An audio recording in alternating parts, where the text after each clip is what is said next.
Ayahnya, Pak Wiryo, memiliki utang besar kepada seorang juragan pasar. Demi melunasi utang itu, Pak Wiryo harus menikahkan Sekar dengan seorang pria yang tak pernah diduga siapapun. Lalu apa rahasia keharmonisan mereka? Simak kisah lengkapnya di video ini. Tulis pendapatmu di kolom komentar. Jangan lupa like and subscribe untuk kisah inspiratif lainnya. Di sebuah desa kecil di Jawa Tengah, hiduplah seorang gadis bernama Sekar Ayu. Wajahnya cantik, kulitnya bersih, tutur katanya lembut, dan dikenal sopan di kampungnya.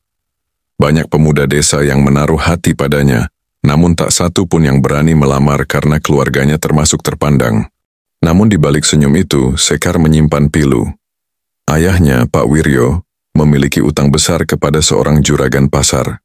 Demi melunasi utang itu, Pak Wiryo harus menikahkan Sekar dengan seorang pria yang tak pernah diduga siapapun, Joko, seorang pengemis jalanan yang sering mondar-mandir di pasar desa.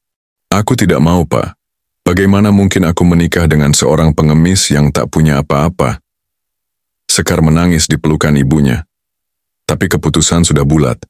Demi menyelamatkan kehormatan keluarga, pesta pernikahan sederhana pun digelar. Warga kampung datang dengan rasa penasaran, sebagian mengasihani Sekar, sebagian lagi mencibir. Joko hadir dengan pakaian sederhana, bajunya masih terlihat bekas tambalan di sana-sini. Namun di balik penampilannya, Joko memiliki hati yang sangat baik.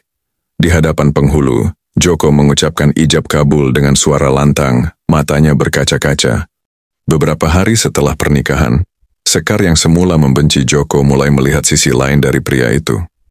Setiap pagi Joko membantu di kebun, merawat ibunya yang sakit, dan selalu berdoa di surau kampung. Tanpa Sekar sadari, kebencian itu perlahan berubah menjadi simpati. Suatu malam Joko berkata, "Sekar, aku tahu kamu tak pernah mau dinikahkan denganku. Tapi aku berjanji, aku akan menjaga dan menghormatimu seumur hidupku, meski aku cuma orang kecil." Air mata Sekar jatuh. Ia mulai mengerti bahwa kebahagiaan tidak selalu datang dari rupa atau harta, tapi dari ketulusan hati. Beberapa bulan kemudian kabar mengejutkan datang. Joko ternyata adalah anak seorang saudagar kaya dari kota yang dulu sengaja pergi meninggalkan rumah untuk belajar hidup sederhana. Kebaikan dan ketulusan hatinya membuat warga desa kagum, termasuk Sekar yang kini benar-benar jatuh hati. Beberapa bulan setelah pernikahan yang penuh air mata itu, kehidupan Sekar dan Joko perlahan berubah. Meski awalnya canggung, kini Sekar mulai terbiasa dengan kebaikan Joko. Ia mulai melihat bahwa suaminya itu bukanlah pengemis biasa. Setiap pagi, Joko selalu pergi ke hutan mengambil kayu, membantu warga desa tanpa pamrih, dan sering menyumbangkan hasil kerja kerasnya ke anak-anak yatim. Warga yang dulu mencibir, kini mulai hormat kepadanya. Namun ada satu hal yang membuat Sekar penasaran. Sebuah liontin kayu tua yang selalu Joko bawa kemana-mana. Setiap malam, Joko duduk sendirian di surau, memegang liontin itu sambil berdoa.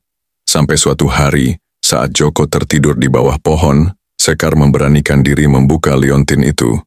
Di dalamnya ada secarik kertas lusuh bertuliskan, "Joko Adiningrat, putra tunggal Raden Prabu Adiningrat, pemilik tanah warisan di Kadipaten Wening Ayu."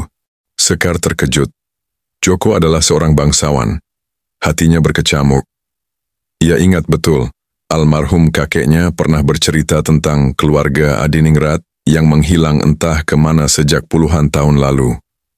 Malam itu, Sekar memberanikan diri bertanya pada Joko, "Mas, siapa kamu sebenarnya?" Joko menunduk. Dengan suara berat ia berkata, "Aku memang bukan siapa-siapa di sini, Sekar. Tapi aku anak dari keluarga yang dulu dihancurkan karena perebutan kekuasaan. Aku kabur dari keraton untuk mencari makna hidup, sampai takdir mempertemukan aku denganmu." Sekar terdiam. Tetes air matanya jatuh, bukan karena sedih, tapi karena haru. "Maafkan aku yang dulu merendahkanmu, Mas." Joko tersenyum. "Tak apa, Sekar. Yang penting kini kita saling memahami. Aku tak butuh gelar. Aku hanya ingin jadi suamimu selamanya." Sejak Sekar mengetahui siapa sebenarnya Joko, hari-hari mereka menjadi lebih tenang. Cinta yang dulu dipaksakan, kini tumbuh dengan tulus. Warga desa pun mulai benar-benar menghormati Joko karena kebaikannya, tanpa tahu asal-usulnya. Tapi ketenangan itu tak berlangsung lama. Mandor Wirya, orang suruhan juragan lama yang dulu menghancurkan keluarga Adiningrat, mulai menyusun rencana. Ia takut masa lalunya terbongkar. Jika orang-orang tahu bahwa pewaris sah Kadipaten Wening Ayu masih hidup, kekuasaannya di kampung itu bisa runtuh. Suatu malam Mandor Wirya diam-diam masuk ke rumah Pak Wiryo, ayah Sekar. "Pak Wiryo, cepat suruh anakmu tinggalkan Joko, kalau tidak celaka kau sekeluarga." Pak Wiryo ketakutan. Ia tahu siapa Mandor Wirya, orang kejam yang tak segan menyingkirkan siapapun yang menghalangi jalannya. Keesokan harinya, Pak Wiryo memanggil Sekar. "Nak, tinggalkan suamimu. Dia membawa bahaya.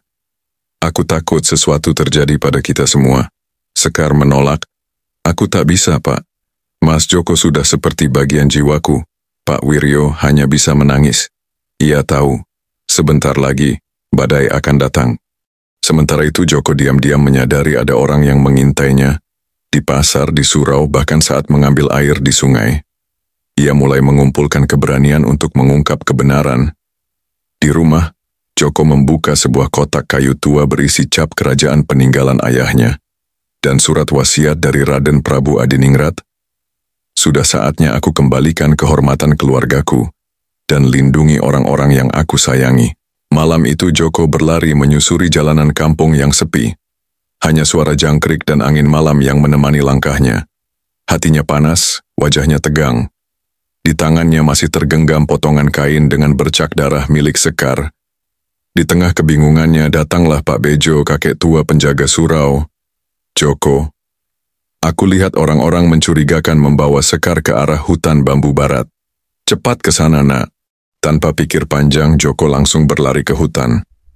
Di sana suasana gelap pekat, kabut tipis menyelimuti, dan suara burung hantu terdengar sesekali. Di tengah hutan, Joko melihat bayangan seseorang. Mandor Wirya berdiri di depan pondok bambu tua bersama anak buahnya. Di dalam Sekar diikat, mulutnya disumpal kain. "Lepaskan Sekar!" teriak Joko lantang. Mandor Wirya tertawa sinis. Pengemis rendahan macam kamu tak pantas hidup di kampung ini. Aku habisi kau sekarang sebelum rahasiamu terbongkar."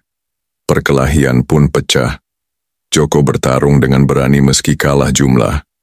Sekali dua kali pukulan mendarat di tubuhnya, tapi semangatnya tak padam. Demi Sekar ia bertahan.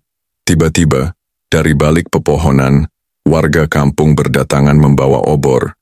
Mereka dipimpin oleh Pak Wiryo dan Pak Bejo. "Cukup Mandor Wirya, kami tahu semua kejahatanmu," teriak Pak Bejo. Mandor Wirya panik. Melihat warga berkumpul, ia berusaha kabur, tapi Joko berhasil menangkapnya dan menyingkapkan liontin kayu yang dipakainya. "Lihat ini, aku Joko Adiningrat, pewaris sah Kadipaten Wening Ayu yang dulu kau hancurkan." Warga terkejut. Mandor Wirya tak bisa menyangkal lagi. Akhirnya ia diikat dan dibawa ke balai desa untuk diadili. Setelah Mandor Wirya ditangkap dan kejahatannya terbongkar, suasana kampung kembali damai. Warga yang dulu memandang rendah Joko kini justru sangat menghormatinya. Banyak yang tak menyangka, pria yang dulu dianggap pengemis ternyata pewaris sah Kadipaten Wening Ayu. Atas permintaan warga dan sesepuh desa, Joko diangkat menjadi kepala desa. Di pelataran balai desa di hadapan warga dan sesepuh, Joko bersumpah, "Aku Joko Adiningrat berjanji akan memimpin kampung ini dengan adil, jujur, dan menjaga warisan leluhur kita." Warga bersorak gembira, Sekar tersenyum bangga di samping suaminya. Hidup mereka seolah benar-benar berubah. Namun di balik kebahagiaan itu, bahaya baru mulai mengintai. Di dalam sebuah rumah besar berarsitektur kuno, duduk seorang lelaki berpakaian serba hitam. Dialah Pati Surodipo, orang yang dulu bersekongkol dengan Mandor Wirya dalam menghancurkan keluarga Adiningrat. Seorang utusan datang tergesa-gesa.